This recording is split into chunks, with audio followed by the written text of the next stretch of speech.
If you're an adult amateur horse lover who wonders what it takes to make magic with horses, you're in the right place. I'm Paige Lockton, and this is the magic of Horsecraft. Join me for conversations with wizards in the world of Horsecraft about the ingredients needed to build connection with horses and courage in life. Turns out these things are connected. How do I know? Like most things, I learned the hard way. I lost the magic I once had with horses. In regaining it, I discovered that the elements of connection are learnable. Whether you ride your horses forwards, backwards, or sideways, stick around for stories that show us how we are the same and that anything is possible. Take a chance. Have you ever had one of those moments that just stopped you in your tracks? An experience that changed the trajectory of your life? I had one of those in June of 2019 at an Equine Facilitated Wellness workshop with Carmen Theobald. It made such an impression that coming home from it, I pulled my car over on the side of the road, went live on Facebook, and vowed to do whatever it took to get access to more of the magic that Carmen had facilitated that day. I showed up on that day in June for Carmen's workshop wearing a veritable suit of armor and a mask. I was in the midst of separation, on the heels of bankruptcy, and carrying the uncertainty of a lump growing in my left breast. As I stepped into the paddock for an exercise with one of Carmen's horses, with the intention of having an interaction that embodied mutual respect, I drew myself up tall, walked with what looked like confidence, and faced the dark horse across from me. What happened next revealed what was really going on inside of me. That little black horse walked up to me, and as he passed, he crowded into my space, wrapped around behind me, and took a little nip at the back of my leg, leaving me shocked, laughing at the disrespect he'd shown me, and embarrassed. Carmen's skillful facilitation, the vulnerability training she'd started the day with, and the safety of the small group setting made the bitter pill I had to swallow easier. Turns out he could see through my mask, and his behavior reflected my lack of respect for myself. The release I had after letting down my mask and owning my truth led to a sense of safety, connection, and groundedness I couldn't remember feeling in years. It was this moment, this feeling, that led to training with Linda Kohanov and Dr. Rebecca Bailey with Carmen in Montana, where I had another aha moment. When learning the science of self-regulation and connection convinced me that feel was as learnable as resilience. Listen in as I talk to Carmen about that moment, about masking, about vulnerability, and what it takes to connect with horses, humans, and any sentient being. Do you remember that day coming back from the one that you hosted, Carmen, at the farm in Aurelia, where a horse showed me exactly how little he respected me? Do you remember that? Yeah, I really do. But even as we're reflecting on it, I want to share that the horse in that scenario and what I find with the horses in general, the language we use to describe events is really reflective of a lot that we might not be conscious of all the time. So even by saying that the horse showed you he didn't respect you, I think he was really reflecting back to you how much you didn't respect yourself. Yes. And so when I saw you on that day and you attended that workshop, first of all, I think you're a pretty stupendous human and an impressive person for all your history and in many things about you. You're incredibly intelligent, and that comes across every moment that I've ever spent with you. And what is that beneath that sometimes and can be under the surface for many people, whether we appear extremely successful or confident or capable, not just you, any person, there's a lot that we're kind of masking about what's really going on. And the horses respond to what's underneath the mask. The horses are responding to what's truly going on in the depth of our being. And so although you showed up that day with your wealth of horse experience, with your stature and posture in a way that was conveying a sense of confidence, underneath that was a really a lack thereof.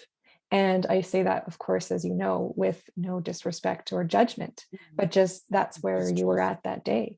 And so the horse that particular day felt you, saw you, experienced the true you, not the mask that you were showing to the world, and reflected that back to you in that situation.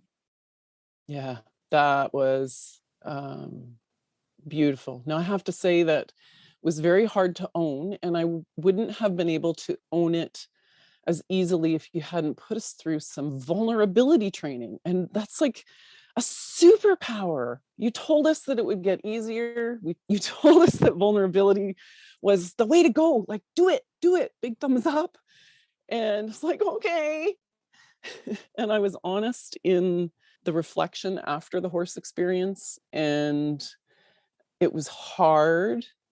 And I just keep doing it, and it just keeps getting easier. Just an FYI for people. Vulnerability gets easier. And I learned that from Carmen Theobald, although she's not the only one in the world. No, there's so much out there right now. And I'm so grateful to be in a time where there's amazing teachers for that. One of the first that comes to mind is Brene Brown.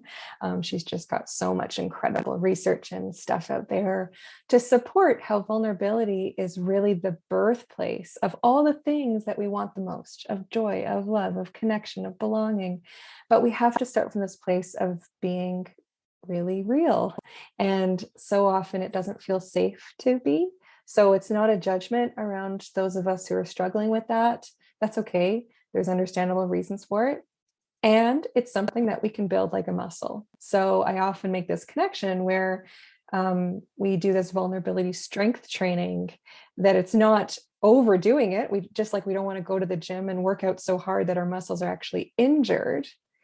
And at the same time, we want to make sure that our workouts cause us a little bit of discomfort, because if we don't, we're just going to stay the same strength forever. And that's not actually building our strength. So strengthening vulnerability muscles, just like strengthening our muscles at the gym, is not always comfortable, but we can still do it in safe, healthy, balanced ways. And it pays off so much in every other department of our life, including in our relationships with ourselves. Yeah. So in my case, I arrived at your clinic with just a train wreck behind me of 2 bankruptcies and property losses. And I was in the middle of a separation, and just everything. I had no income, I had nothing, and I had a very big mask on. And it was the first time I was introduced to the concept that the horses can indeed tell when you're wearing a mask.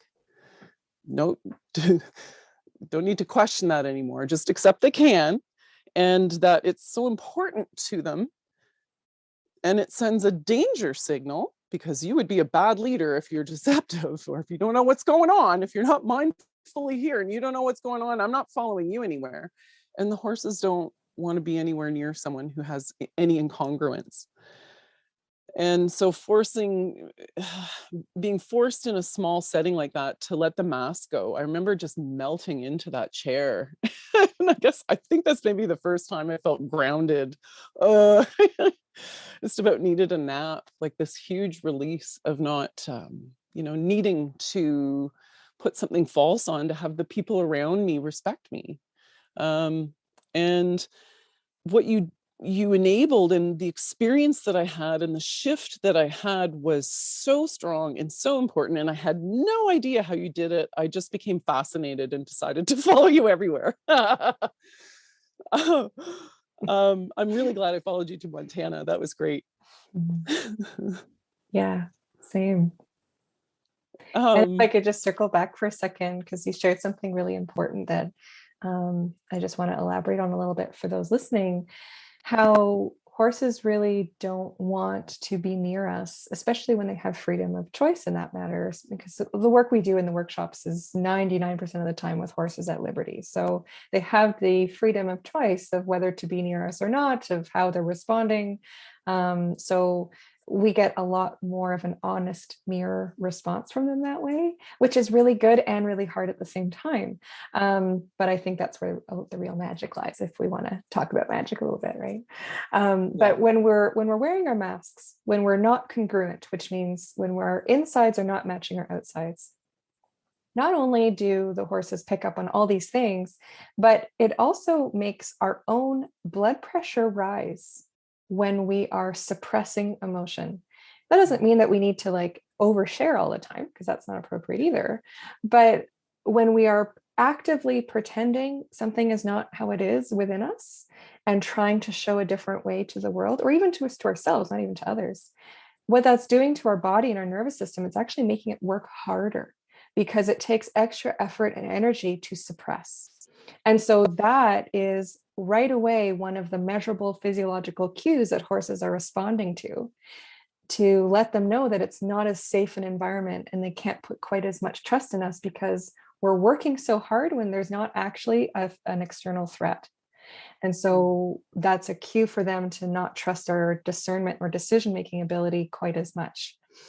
And the same is true for humans, right? When we are with others who are pushing or repressing that kind of extra energy, that raised blood pressure, raised heartbeat, all that stuff that's happening as we are incongruent, that's contagious to other people too. So if you have a room full of people and there's a couple who are incongruent, or even one, you're going to see a measurable effect in the other people in the room, whether we're conscious of it or not. So I think our bodies are always responding to other people's and other beings' bodies, because we are social creatures. We have these physiological connections, whether we're conscious of it or not. So that's one element where it's so clear, measurable, and obvious that horses are picking up on all these subtleties and things. And the other thing is, in all my experience working with horses, I've worked with thousands of horses over the last almost 13 or so years as a farrier and in this work as well. They just respond to what is the truest version of me always. And sometimes that's really hard. Sometimes they are, I want so badly to like blame my hard day on them, but it's actually never their fault. Sometimes it's not my fault either, because I'm not the only one in the barn, but I always have a part to play. And the more that I learn about myself, the more honest I can be with myself about what's really going on, the more I can peel back those layers of my own masks and have my own vulnerability strength training working hard for me, the more evident it is, and I can't deny it, that the horses are always responding in ways that make sense to what's going on for me. That doesn't mean that every horse is going to be perfectly behaved, because that's a whole other story about training and environment and this and that. But I always have a part to play. And the horses show me that every day when I show up to work. Wait, you're an expert. You have to work at this too? Do we get to stop working at it at a certain stage and just be experts?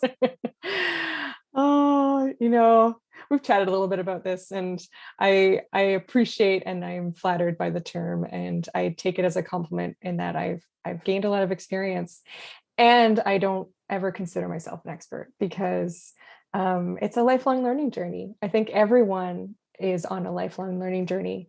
And when we stop thinking we are, if we've hit expert level and we're good to go, that's when we're really going to crash and burn. Yes, thank you. A legend there.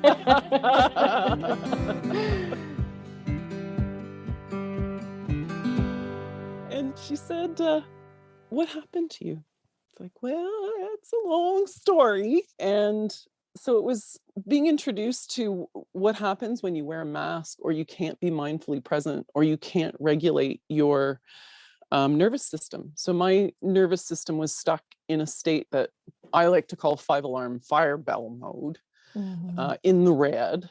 And as long as I interacted with anyone, they felt that.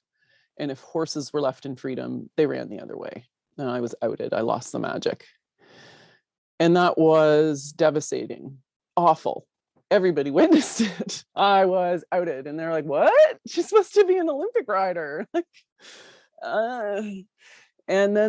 thank God, at the same time, I learned that essentially you can hack into your own nervous system and own that puppy. make it yours, and move it from 5-alarm fire bell to in the blue zone to in that green zone. The green zone you need to be in to be a farrier, to go on stage, to ride down center line, dressage. And if you can't get there, the job you're trying to do is you're never going to be a magician at it. You're always going to be a muggle in that job, grasping at it. And so I understood also the ways I had been doing it by accident through some of the exercises they taught. I went through my memories and I was like, that's why Speed Axel would go in a trance for me, was because I was singing and humming to her constantly. I had all these aha moments, and it became my mission just to spill the magic as I understand it to the world, because to me it means that the magic's learnable. It means you can teach horsemanship, and you can teach feel to those passionate adult amateurs who are pouring their hearts out. They're emptying themselves to make this connection, and the pros are doing backflips. I mean, my friends are the best pros in the world, right? And sometimes it doesn't matter what they do. There's some magic they can't create. And I don't want to teach anybody how to ride anymore. I don't even care, because anybody can teach you how to ride if you know this. But if you don't know this, none of my friends are going to be able to teach you how to ride a horse good. Not like they can, right?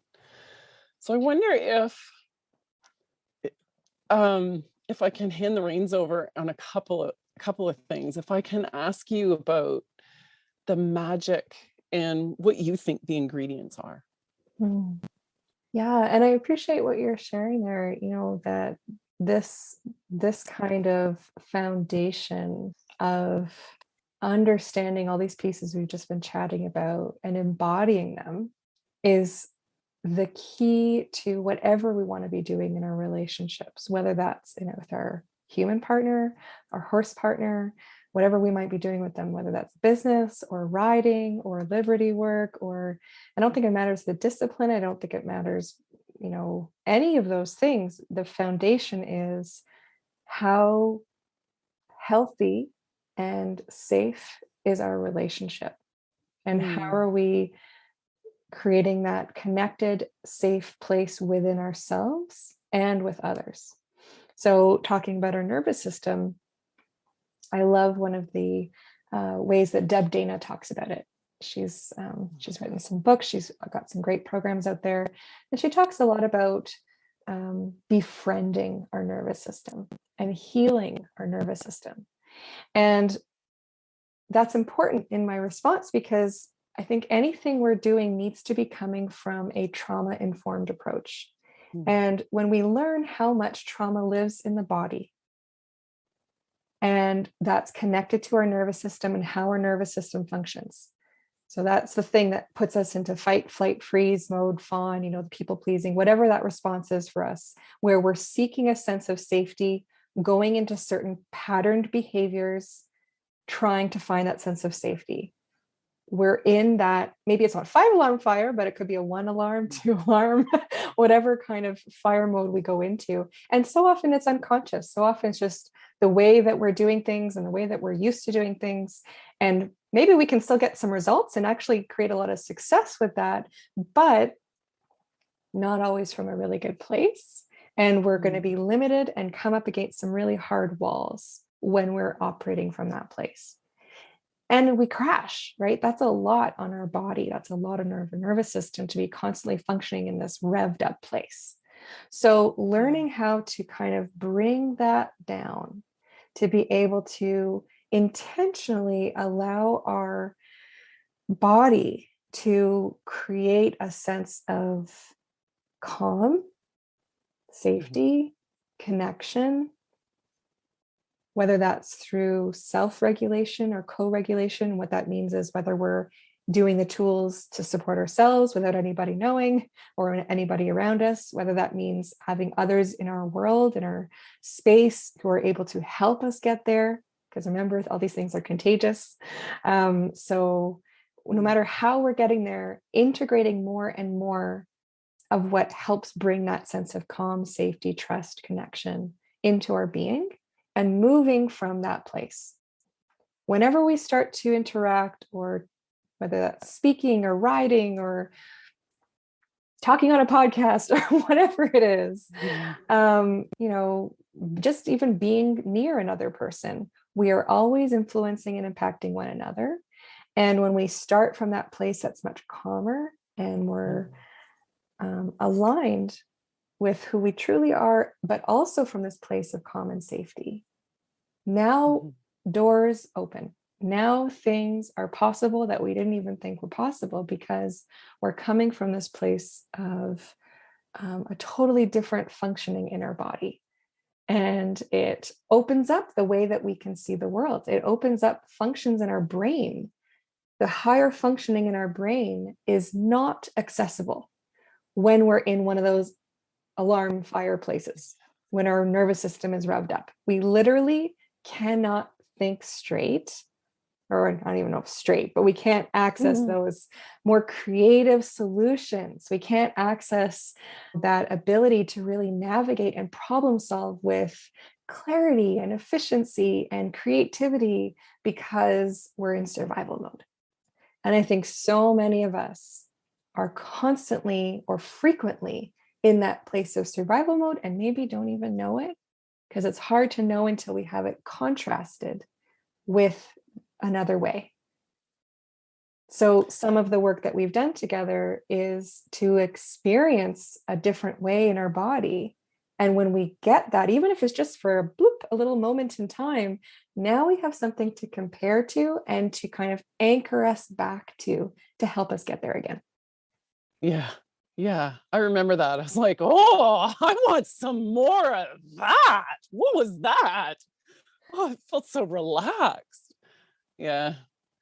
I was, so the ultimate case of living in the red zone. And I think it's what our society accepts. We had to be high ballers. We had to work all the time. We had to have children and 2 properties and this and that. And I just drank the Kool-Aid, and lived like everyone else was. And like I thought I had to, until it was going to kill me, essentially, until I was burnt out and had breast cancer. Carmen was the largest single uniting factor in the thread that kept me alive, wanting to be alive, and then beyond wanting to be alive, wanting to thrive, and saying this isn't enough. I look out my window and see all the craziness, and I was going through chemotherapy and COVID lockdowns at the same time, and out of town for radiation treatment while in lockdown in the hospital. It's just crazy times. And that's when I found out I have a superpower, which is that I can find joy in a shitstorm. That is largely due to Carmen Theobald. And now I will finally hand over the reins to say, how did you turn into this person? Where did you come from to get this dream and get here? And maybe tell the world a little bit about your dream. Thanks, Paige. And I also, before I jump in there, just want to really acknowledge how much you've come through, how much you've been through. It was a lot. Yeah, no kidding.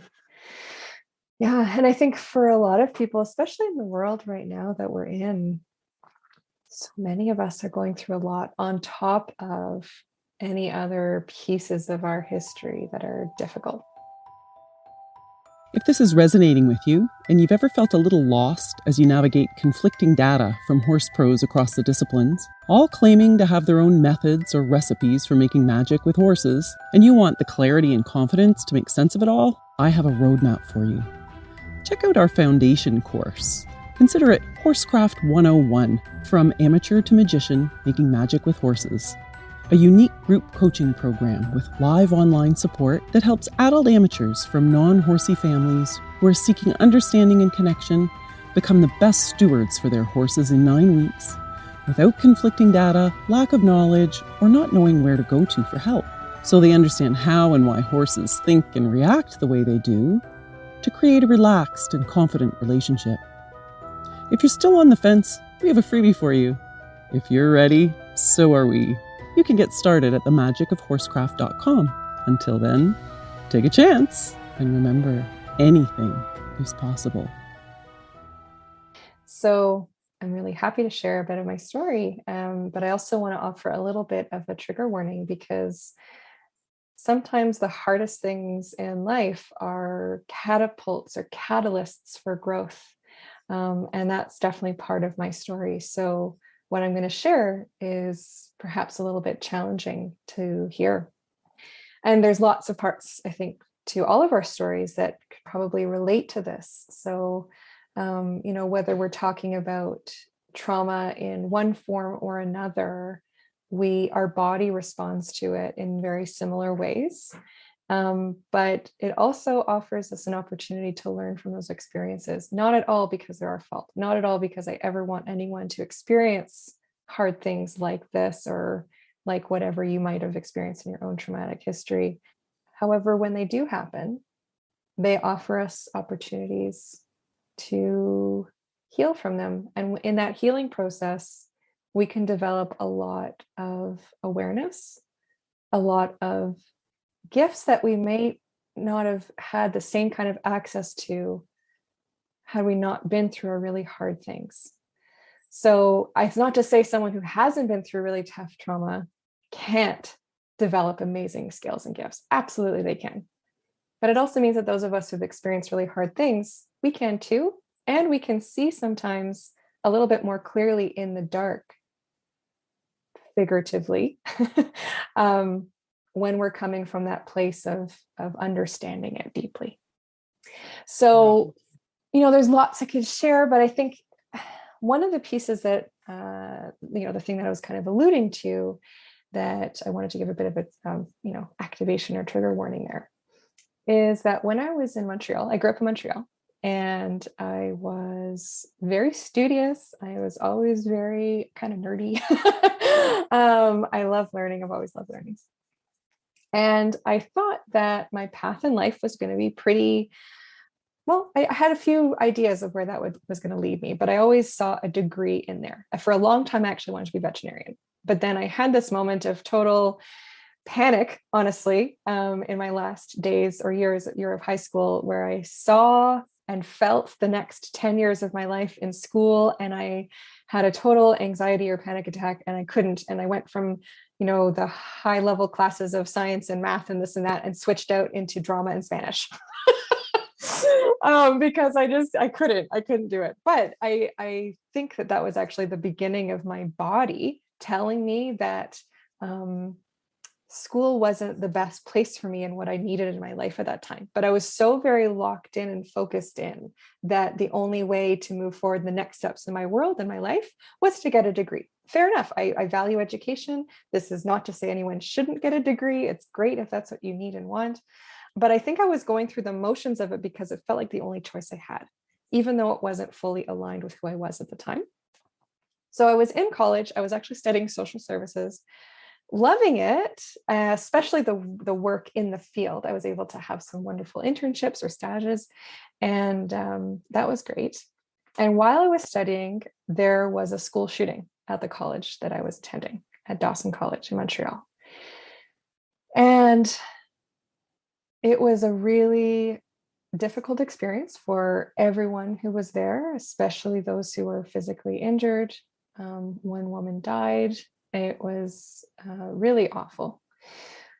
I spent 45 minutes hiding in the dark with the rest of my class in the classroom, in a situation where it was just one of those flukes where it was a 6-hour class. It was a crazy long class. And it was always 3 hours, 1 hour break, 3 hours.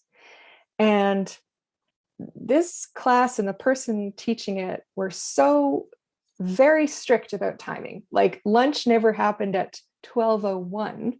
It always happened at 12, or whatever the timing was of the day, but exactly the time. But that day we were to have presentations, and the timing didn't quite line up. So we could either have lunch 10 minutes early or 20 minutes late. And the whole class voted 20 minutes late. And had we voted on 10 minutes early, I would have been exactly in the place where this person came and started shooting. So I felt like that was a miraculous event that allowed me to stay a lot safer than what would have been possible otherwise. And I was also incredibly grateful for all the first responders and the people involved that got me and the rest of my class out of there safely when it was happening very nearby and we can hear all the stuff happening. So I'm sharing some details of that just to kind of give a little bit of a picture about what that was like, because it had such a big influence on my life. I didn't know it at the time, but looking back, I can see very clearly how that event brought into focus the fragility of life, of how close to death we are. And not saying that in a way where I'm like anxious about it, but just more deeply aware that life can be a lot shorter than we might think. And even though I knew it in my head, it wasn't like news, but I learned it at a deeper level in my body that day. And I ended up making decisions later on that school year to not finish my program, to agree to go traveling across Canada with my friend at the time, who's now my husband. I agreed to do all these things that I would not have had the courage to say yes to, or even be open to, had I not had something to kind of wake me up and shake me up to say, life is short. You should live it the way that you think is right for you. Not about what other people are thinking for you, not about what society expects of you, but really take a moment to sink down deeply into your own being. This is me talking to myself, and listen to what is happening inside and get your answers from there instead.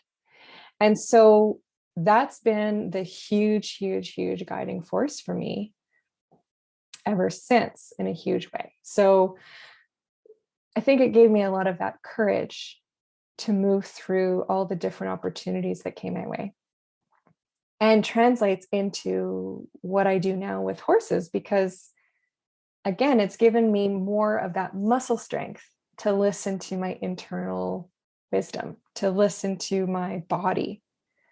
And sometimes that means recognizing when I'm too tired or feeling hypervigilant or things are not going well. It's not always like peachy and wonderful, but it's allowing me to get real about what's going on for myself and make decisions accordingly with courage, because life is short and I'm always doing my best to live it in the most alignment that I can with myself.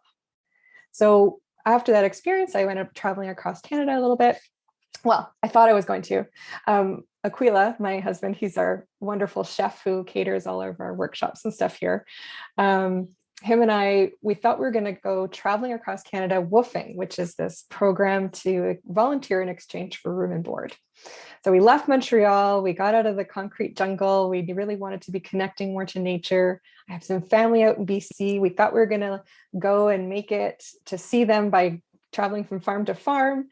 Went to this first farm for 2 weeks near Rosso, which is kind of near Huntsville, or near kind of between Huntsville and Parry Sound in Ontario.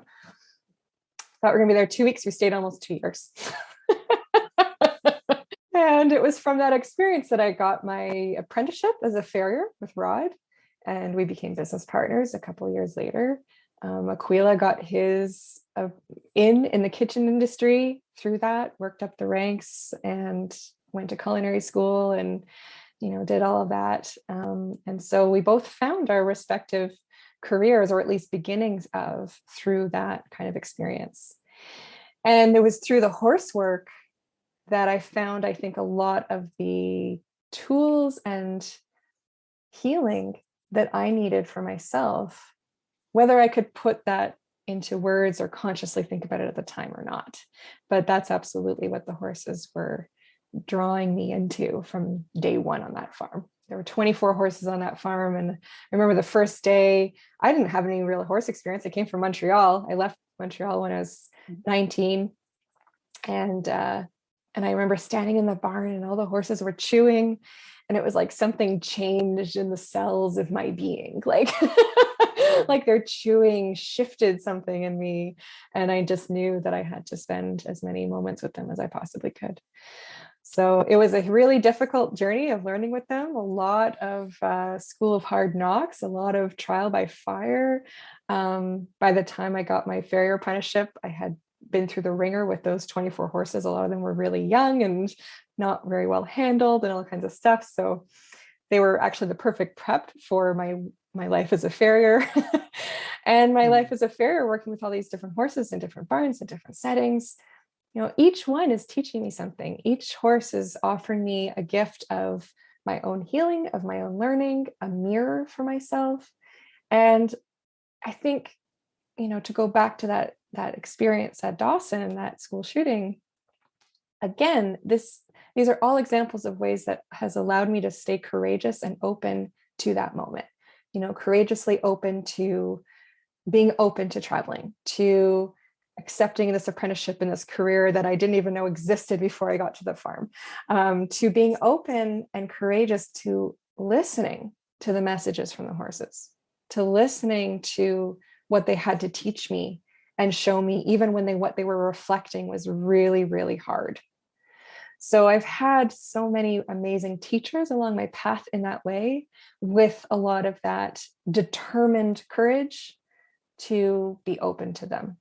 And I think that's been a really, really big piece for my learning in all ways, whether it's with people, whether it's with horses.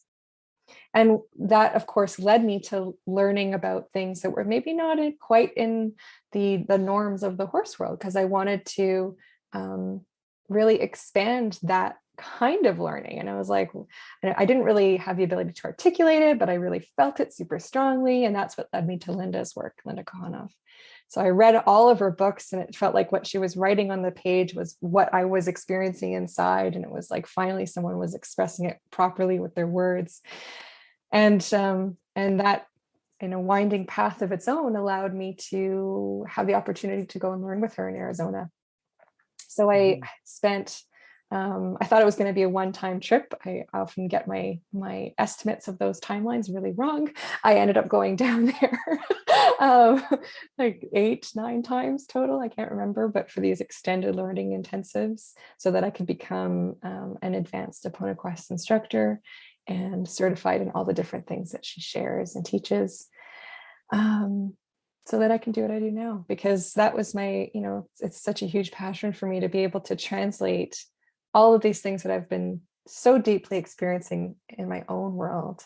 And how do I help create that bridge for others to have their own healthy, supported, protected journeys of learning with these amazing beings who are the horses, and who are absolutely the best teachers I've ever come across. Beautiful. Thank you. Also pivotal at the training Carmen and I attended in Montana was understanding the nervous system's response to perceived threats with a state of fight, flight, freeze, or fawn. Freeze and fawn are nervous system states of last resort, after the options of fight or flight have been exhausted. At a certain point, our nervous system understands that safety is best sought through submissiveness, and our bodies shut down, leading to a state of dissociation that can look like calm compliance. Let me just say categorically that it's not, and that it's the same for both horses and humans. Understanding that freed me from shame for incidents in my own life, and helped me to understand the sick feeling I had in my gut when I witnessed horse training methods touted as nonviolent that used what I now recognize as flooding techniques.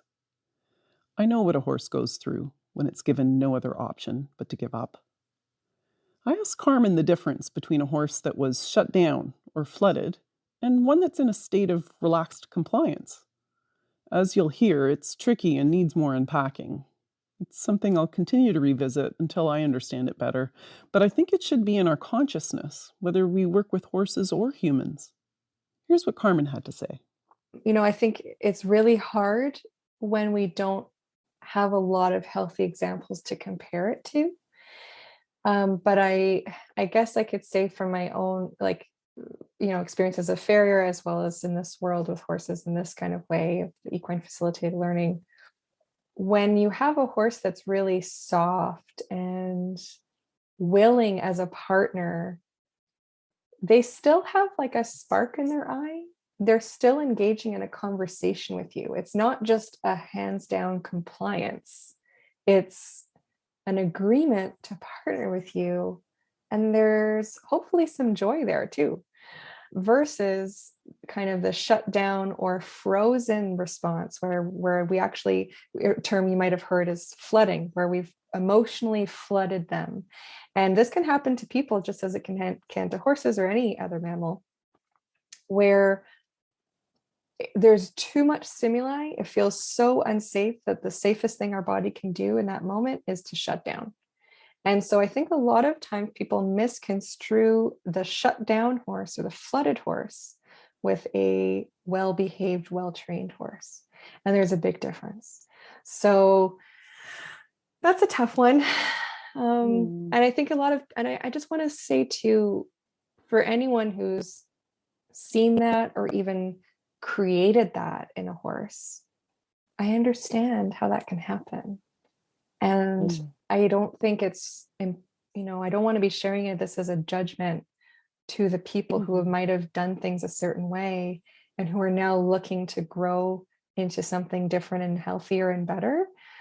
Because I think it's really easy for us to get sucked into a shame response when we look at things we've done, whether it's with people or horses or whatever, where now that we've learned something new, I'm like, oh my gosh, I can't believe I did that. But we're so often exposed to very unhealthy ways of doing things, and we don't necessarily have an alternative. We don't even know that an alternative is necessary. So we can only work with what we know. We can only work within the information that's given and with the examples that we have. And I think many people don't have the best examples.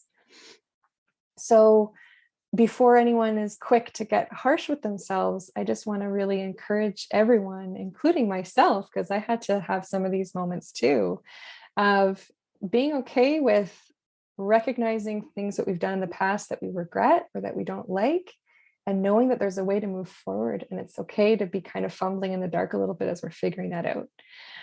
I don't want to go too much more into the specifics about, shut down versus, like soft, because it's so dependent on that horse and really unique to that being. And I don't want to give too much information that's going to be misconstrued. But I will say that the belief that it's safer to have a horse that's just super compliant and shut down is a really dangerous false narrative, because as a farrier, I can tell you that those horses are more likely to hurt me or others than the horse that's still got their spirit. Because the one that's shut down, you have this false sense of trust, and then something happens that kind of wakes them out of their stupor. And now they're going to have a huge reaction that's way beyond what anyone would have ever given them credit for, because we think that they're going to be staying in this kind of shut down, dulled out mode. Also, I just think it's really unethical, right? We don't actually want our partners, these beings, these living, emotionally intelligent, beautiful, sentient beings, to be a partner in quotes where they have no voice, where they have no ability to really connect. They're just expected to be kind of like a machine or a tool. So I think we can disagree with our horses. I think we can get into like some conflict with them and work it through, and it's okay. It's not that I think they should be running a show. And there's a way we can do it where there's mutual respect. There's a way we can do it where we're really engaging a cooperative approach, a collaborative approach with them, where they actually want to do the work. And you've seen this page, like when we're working with our horses here for the workshops or anything really, they're lined up at the gate. Like they are so happy to do it. Yep. And they're also really respectful. Yeah. Yeah. They're not lining up so they can like bully the people. They're lining up saying, this work makes me feel good. Right. So are we doing things with our horses and the people in our life that helps them feel good, feel seen, feel empowered? And we're going to have much more trustworthy, reliable relationships, people or horses or dogs or cats or whoever, when we come to that relationship from this place of mutual respect and becoming more and more trauma informed. So we talked a little bit about having a trauma informed approach, how that's so helpful and important as people. It's also really important as we interact with horses, because horses on the vast majority, have had some pretty significant trauma. So when we deal with some of the responses that they're giving us in the moment, they are coming from this place of trauma.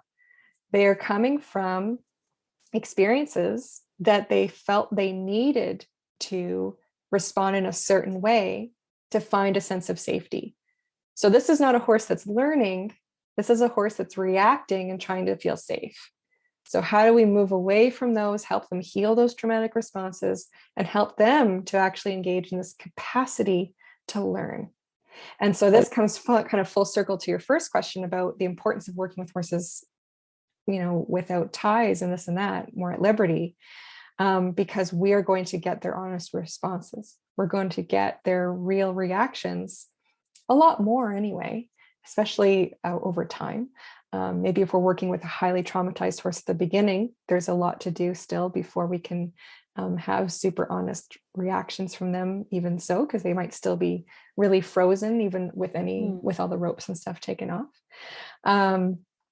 But all that to say, I think we just have a lot more realness in the relationship when we don't have confining tools putting pressure on them to do certain things. Mm-hmm. Please note, for anyone listening, I'm not saying that I disagree with riding or anything like that. I love to ride. I think anything we're doing can be done in a healthy way or an unhealthy way. So how are we bridling our horse? Are we forcing them into it, or are they partnering to accept that tool? How are we riding with those kinds of tools? Are we riding as a communication device, or are we riding with that bridle as a restrictive and punitive device, right? So there's all different ways of using the tools that we have. It's not to say that lead ropes or saddles or bridles or any of those things are necessarily bad, but what are the hands doing that are holding the reins? Exactly. Yeah, there used to be a saying about that in riding, something to the effect of, having a monkey on the end of the reins or soft hands. Yeah. I just wanted to cover a little bit of my own evolution too. So I'm not here as a critic or an expert, but as someone in the middle of an evolution and who has had to move through some shame in her journey as I witnessed possibility. So one of the things we said earlier was we don't know what we don't know until we know differently, right? And one of the themes of my podcast is from Maya Angelou, and that's that we do the best we can until we know better, and then when we know better, do better. So my family history is in settling the Wild West. And my grandfather, who I never knew, was named Tuffy because at about 5'5", I think he was, and 145 pounds, he was the toughest cowboy in the West. And he was a bronc rider. And the horses got lassoed in the morning, tacked up, ridden for the day. If they got loose, they pissed off and went home. And they got turned out with the herd again. And if they needed to, they just tied a leg up so they could get the tack on. And that was how they were handled. And so there was a stage of training here where our 2-year-olds were dragged in out of the field and tied to a post, and it was haltering day. And they were tied to something unbreakable. And the standardbreds all went, better not do that anymore. And the quarter horse crosses that are typical for ranch work are typically picked for their brains and the temperament of being easy to handle, because you don't want an explosive horse while you're fencing on the side of a mountain. So they would pull back and go, I probably shouldn't do that anymore. But this young colt that we had finally bred, one for me to be an athlete.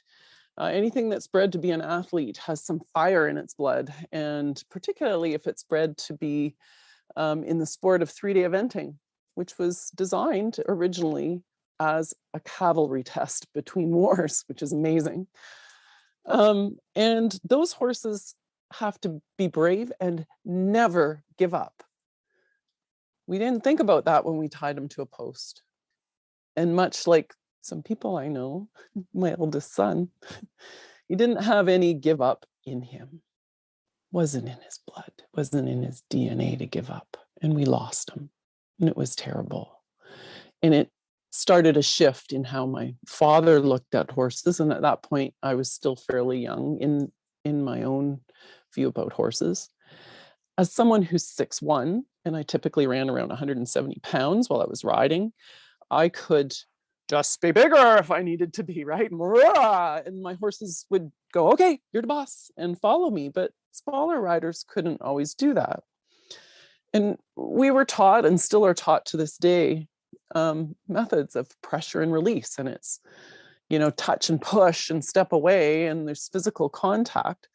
But I've witnessed this evolution. So now as I watch famous Liberty trainers, or if I just go to the arena to watch you teaching your 4-year-old and 5-year-old horses, not even teaching, playing with your 4 and 5-year-olds and developing a relationship that makes it look like you're a conductor playing in your ring while the two of you do little games and obstacle courses and stuff and enjoy each other. Like, the difference is just staggering.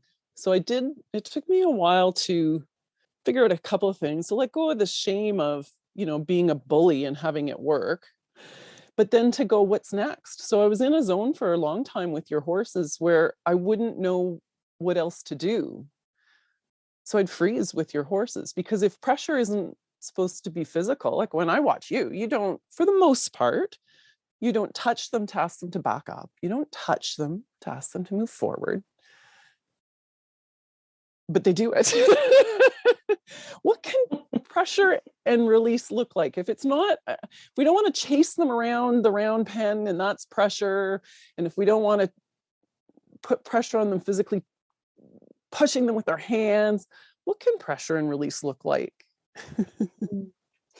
Well, I think there is an element of pressure and release when I'm working with them, but only when it's really necessary.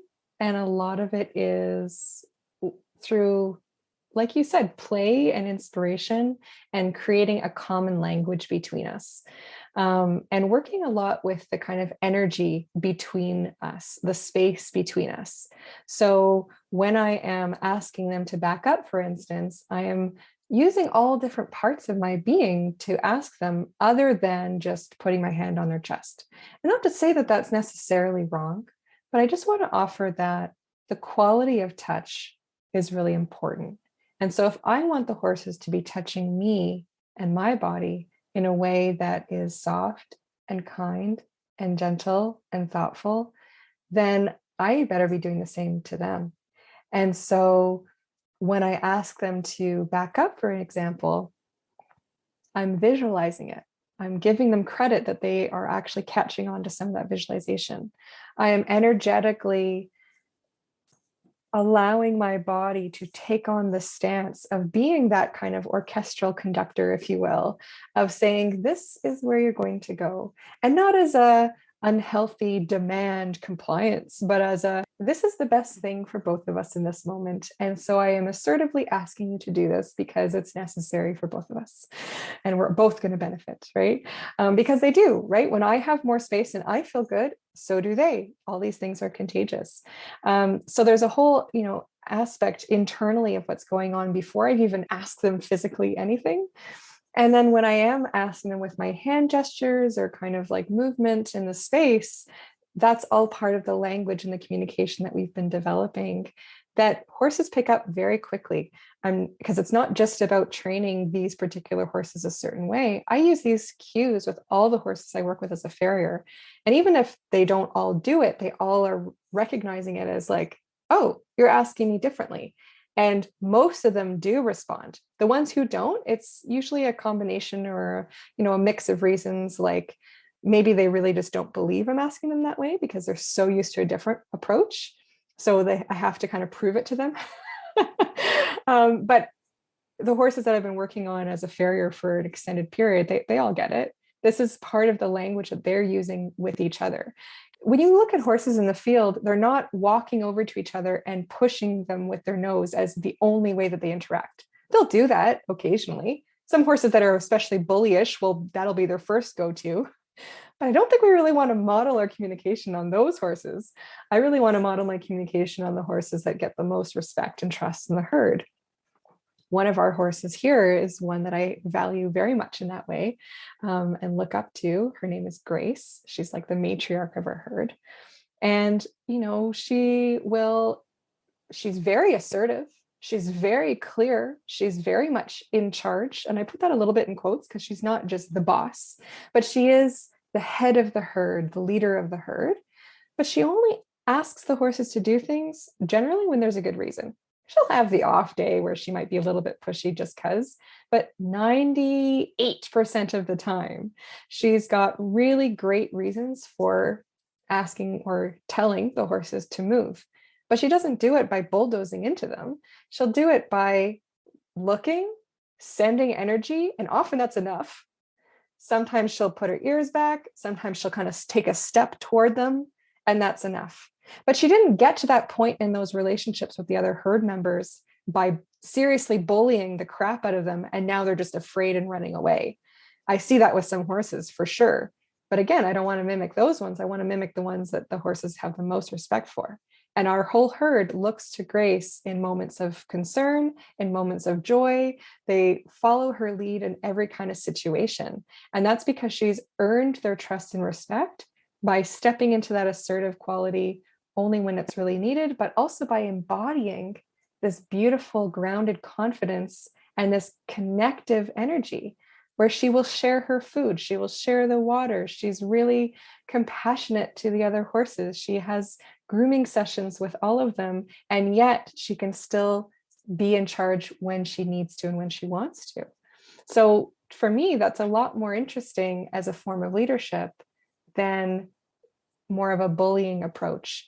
And I know that most of us have no intention of being quote unquote a bully, but I think when we skip over a lot of those invisible steps, when we skip over the opportunity to ask with space, to ask with visualization, to ask with energy, and we jump right to pushing them, in their eyes, in their experience, the horse, we are being really overly assertive or bullyish because they're like, well, you could have just asked. I would have done it. Yeah. So, it's giving them those opportunities to actually have a conversation, meeting them where they're at in that moment. And I think that can be a little bit challenging when we don't have good examples of it, right? And so I'm really lucky that I've had some excellent examples too. I was able to attend a beautiful Frederick Pignol clinic in the States. He's the one who kind of started Cavalia, and some other I've been to so many different horse things over the years, other than Linda's, some trainings and this and that. So I just do my best to pull all the pieces together. This is why I say I'm not an expert, but I put it all together and learn from it all and experiment with it all so that I'm just really aiming to have quality, kind, connected, healthy relationships with the horses, whatever we're doing. Mm-hmm. Yeah. I'll have to say, I think that at the heart of any of the magicians that I see work with horses, no matter whether they ride them forwards, backwards, or sideways, or just play with them in the arena and liberty work, there is always an element of joy. And if it isn't there, it isn't magic. And I think it's something that should be quantifiable. I really am going to, I think, push the FEI to redefine some things, because they're judging submission as a quality in the tests. And there were places that gave it even a factor of 2, like submission, submissive, submission. What if we judged the joyous expression on that horse's face? It's all subjective anyway. I'd like to kind of push that forward. And there was also something I would like to just leave with our listeners to kind of curate and leave them to investigate more. There was something that they've heard a couple of times, using our energy and projecting our energy, and I want to say, if this makes you kind of go and roll your eyes, that the whole thing in Montana was the science that proved it. So we have measurable energy fields, and this isn't the lesson. It took them 4 days to hammer it in my brain. I'm not going to do that to them now, but You could look up what a squid magnometer is. And they have measured human energy fields, which radiate out around us, and which have measurable, quantifiable patterns dependent on the emotion we're feeling. So the patterns and the wavelengths change from joy to fear to, so that's how they tell what we're feeling. And that's how things are contagious. And it's actually provable now. And the horses have a ginormous energy field because their hearts are so darn huge. And that's what's emitting the largest of their energy fields. And that's what we play with largely in Carmen's work, where I support. So I would have to say, in my experience I've had a lifetime of training with horses. I had 5 days of EAL training. And I am so happy to be in the back seat with you in charge, to be honest, because I felt like I was wildly under-equipped for the challenges that people showed up with, even though I was just supposed to do equine assisted learning and games and such. It was not meeting their needs, and I was doing them a disservice. So to be able to co-facilitate and have a couple of people present when horses bring stuff out, like you just never know what's going to happen. And so I wanted to put that out there. People can kind of research, are these energy fields these ladies are talking about? Oh, these whack jobs, use your energy. It's real. It really is. It's measurable. It's real, damn it. I knew I should believe in it. So I certainly have you and Linda and those guys to thank for that it's opened the door for me, and I'm hoping to open the door to others and bridge a gap when people are wondering why they can't connect with their horse like their trainer does. So there may be muggles out there saying, good gosh, Paige, how did you bounce back from cancer and chemotherapy and radiation and all the things? Or they might ask, a friend of mine like Carmen, how do you make that magic between horses? I think the magic that you need to be resilient and find joy in the shitstorms of life, or the magic you need to connect with horses, or humans, because a mammal's a mammal, right? A sentient being's a sentient being. I think they're the same. And I wondered if you might share with us what you think some of those ingredients are. Yeah, well, I think you really nailed it in some of what you shared already.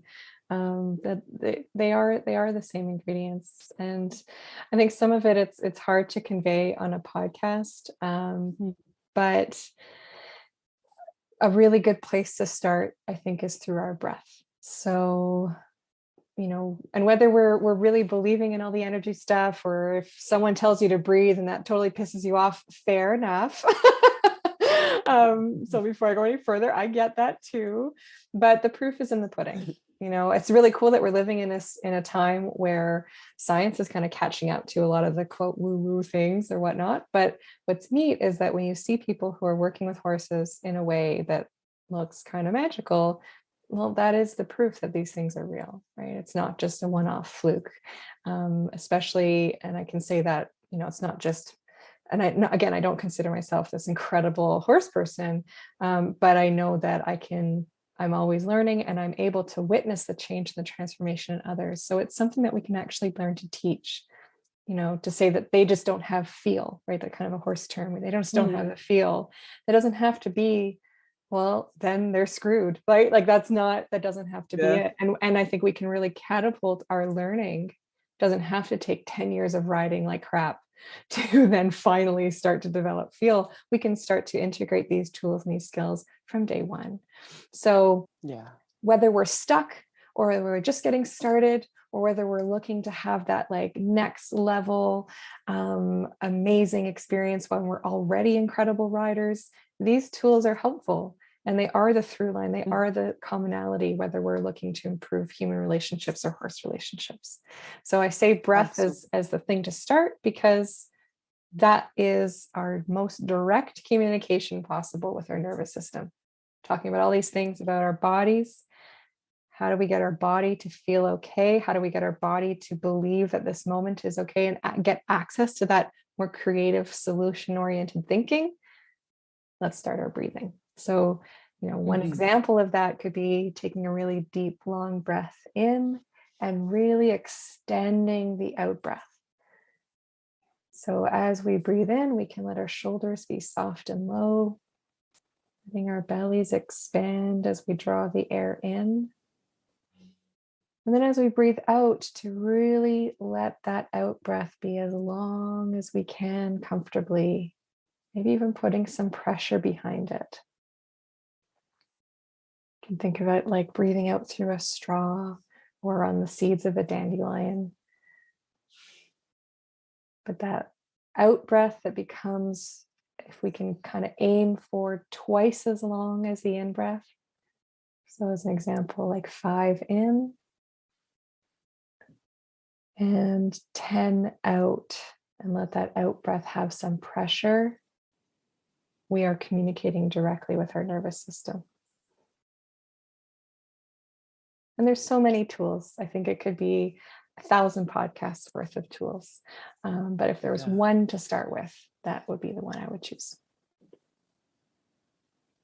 Yeah.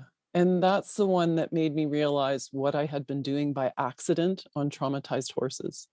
I used to partly roll the tongue back in my mouth, and I would fall into a breathing rhythm that was very purposeful, and I would blow out like I was a leaky tire, or that blowing into a milkshake with a straw. So there's some resistance.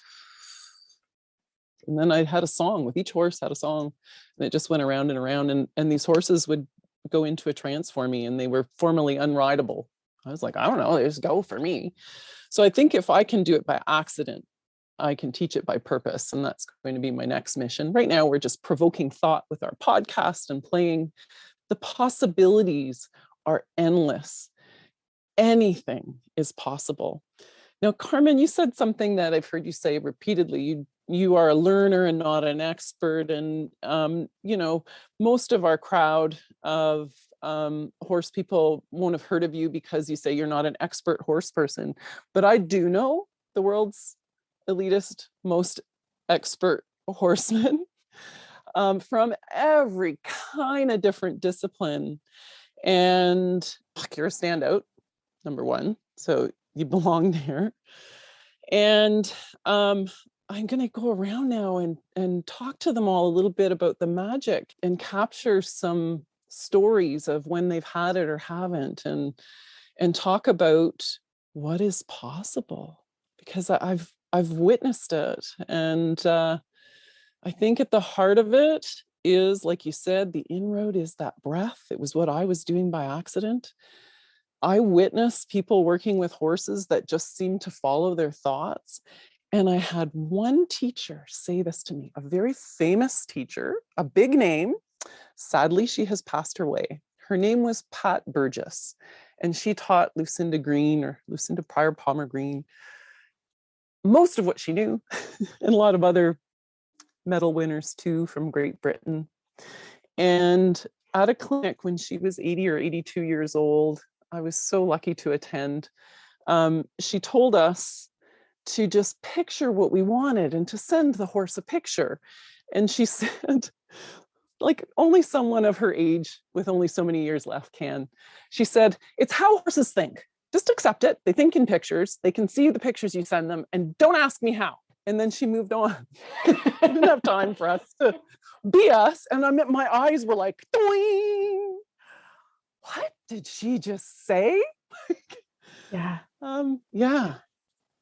So if you're struggling out there to get the magic with your horse, or if you're struggling to bounce back from a good old-fashioned life shit kicking, I am here just to prove what's possible.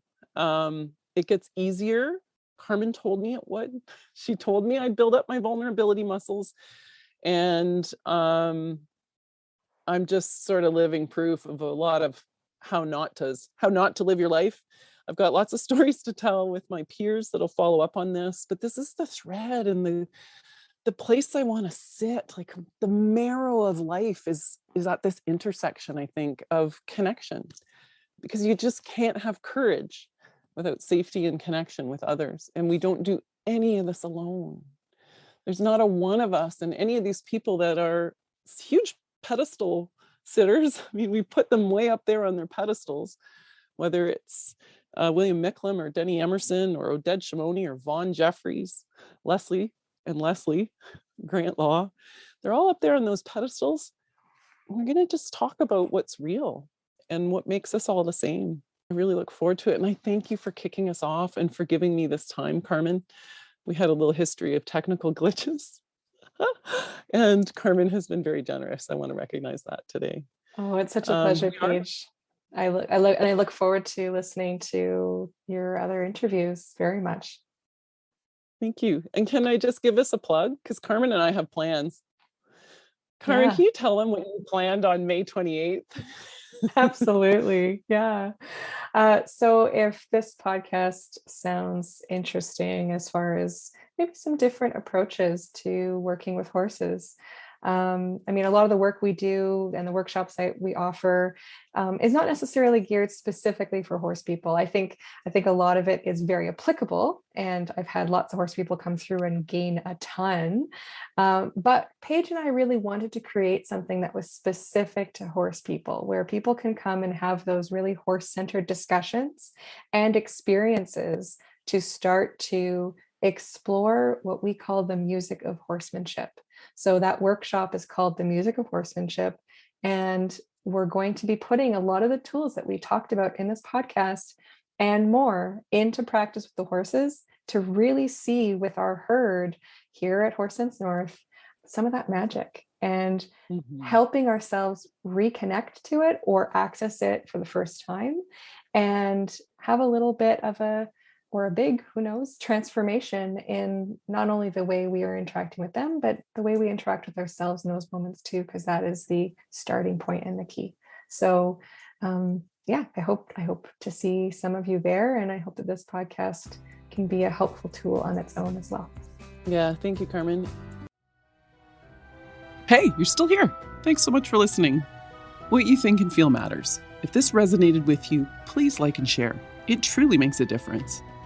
I encourage you to engage with the content on my Substack account and my socials, all at The Magic of Horsecraft, where you can join the discussion and shape the future shows.